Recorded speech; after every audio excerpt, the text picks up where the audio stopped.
Нов ценовен шок од следниот месец ќе удри по джебот на граѓаните. Од 1 јули за 3,5 денари ќе поскапе цената на сите нафтени деривати заради еколошката такса која владата ја пресмета во ребалансот на буџетот. Ова го соопшти премиерот Зоран Заев посочувајќи дека овие одлуки допрва ќе се донесат. Целта е, вели, да се откажеме од нафтата и помалку да се користат возилата со цел да се премине на користење на зелена енергија.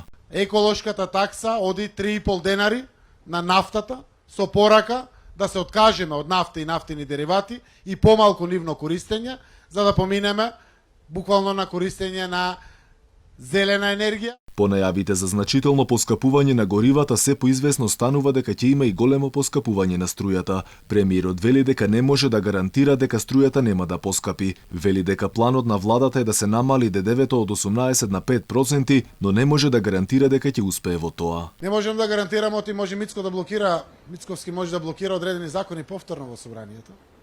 Сите работи не зависат од мене, но дефинитивно агендата е јасно устроена. Најавите за намалување на данокот за струјата се само уште една потврда дека од август ќе плаќаме повисоки сметки од 15 до 18%. Лидерот на ВМРО ДПМН Христијан Мицковски алармира дека повисоката цена на струјата ќе значи и осиромашување на граѓаните. Кога сето ова ќе се сведе на вкупна цена на електрична енергија, односно струја, плюс тарифа за МЕПСО, плюс тарифа за пазар, плюс тарифа за дистрибутер, очекуваме дека граѓаните најмалку што ќе плаќаат зголемена цена на електрична енергија од 1 јули ќе изнесува 15%.